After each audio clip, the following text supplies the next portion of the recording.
vam pensar que era rellevant i que era important tindre una imatge, que el cigronet de Senan tingués una imatge, tingués una identificació, que quan la gent veiés el logo que es va crear, no? I la marca que es va crear, identifiqués aquest cigronet amb Senan. Hi ha molts municipis que produeixen diferents varietats de cigró, també d'aquest tipus nostre, com és el Pedro Sillano,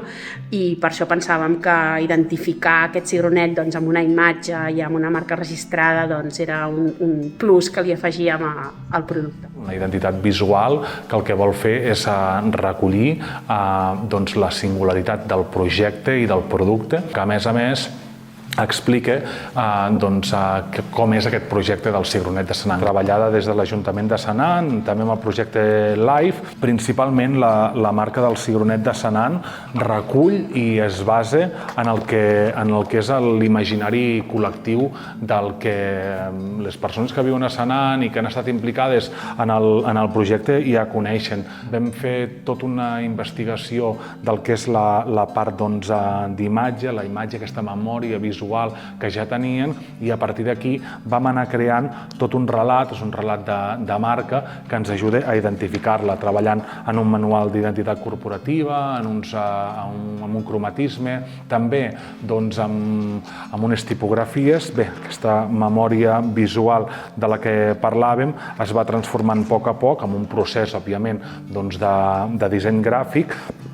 en una marca, que és el cigronet de Senan, amb aquest espai superior, que és l'imagotip, el símbol, que el que ens explica són diverses coses, és a dir, l'evolució cromàtica també que viu la planta del cigró en la seva evolució, en el seu creixement, des de la part més verda, l'inici, fins a una part molt crua ja,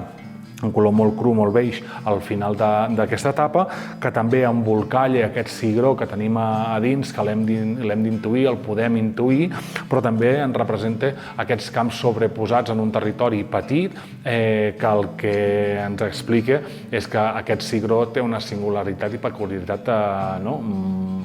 molt destacada, que s'atribueix aquesta qualitat, aquest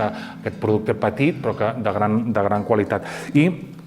tenim a sota la part més tipogràfica, la part més singular, que ens ofereix una tipografia amb serifa que ens dona una certa gràcia,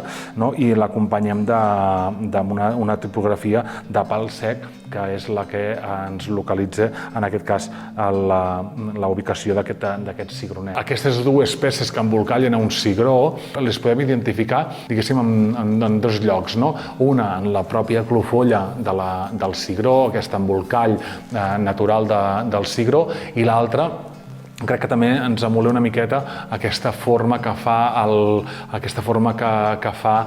cabàs quan es doblega, però també aquests camps que trobem en aquests costers d'aquí a Senan. Cogenerar, coidear una marca no és donar una ordre, sinó que és